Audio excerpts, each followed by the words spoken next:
Hello and welcome back to the Milu project. This episode will be continuing our tour of the languages of South America. If you haven't seen our previous episode on Chile, you should go back and watch that here.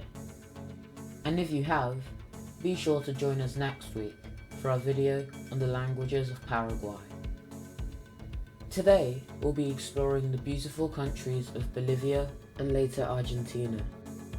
So sit back, relax, and enjoy the show.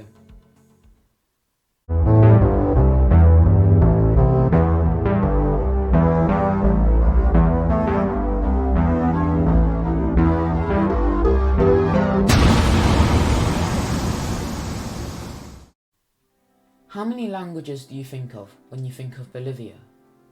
Chances are, not that many.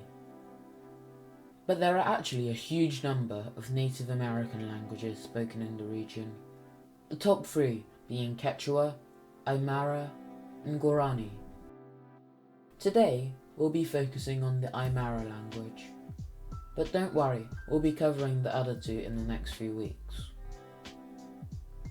The Aymara language is spoken mainly in Bolivia, but speakers of the language are found in small pockets of Chile and Peru. The Aymara language belongs to the Aymaran language family, along with Yacaru and Kakui.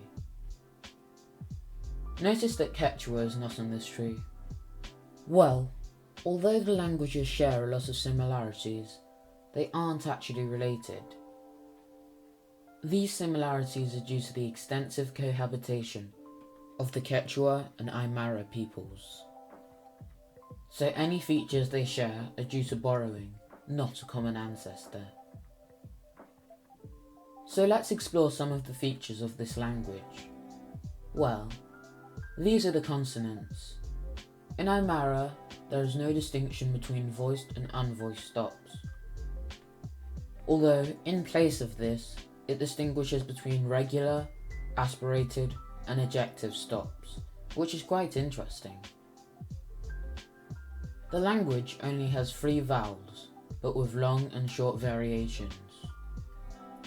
And when in close proximity to uvula sounds, high vowels are lowered to mid-height and turn into these sounds.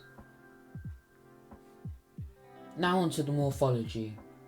Aymara is a polysynthetic language, meaning that it has a high morpheme-to-word ratio.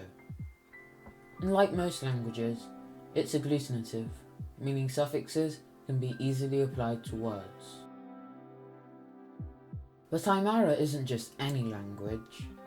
Let's go through some of its suffixes and see what we can learn from them. The first one is the referentiality marker. It's used intuitively by most native speakers of Aymara, for entities assumed to be accessible to by the listener, or things previously mentioned in the conversation. For example, in this sentence, meaning who came, the listener is assumed to know who the speaker is talking about, from the context of the whole conversation. Another interesting suffix is the non-predictability marker, wa. It's essentially the opposite of the referentiality suffix, and introduces entities that are new to the reader. In this example, which means I did not see your sister, the non-predictability marker is coupled with the negative particle, yani. And my favourite suffix is the evidentiality marker. It's used to distinguish whether or not the speaker actually witnessed the action. When not used, the person would be seen as lying, and I think this would be very helpful in courts. The final suffixes I would like to talk to you about are called vocalizers, and they're quite similar to the English words only, even, also, and least. For example, the suffix ki represents the English word only, like in this example. When it comes to time, most languages see time as flowing through them and into the future.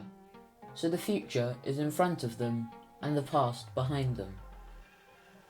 But in Aymara's case, They see the future as behind them and the past as in front of them.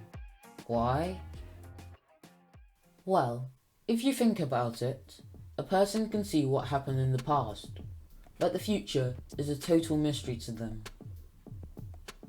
So the Aymara metaphoricalize the past as in front of them, and the future as behind them. Quite interesting, isn't it? Now let's revisit Patagonia.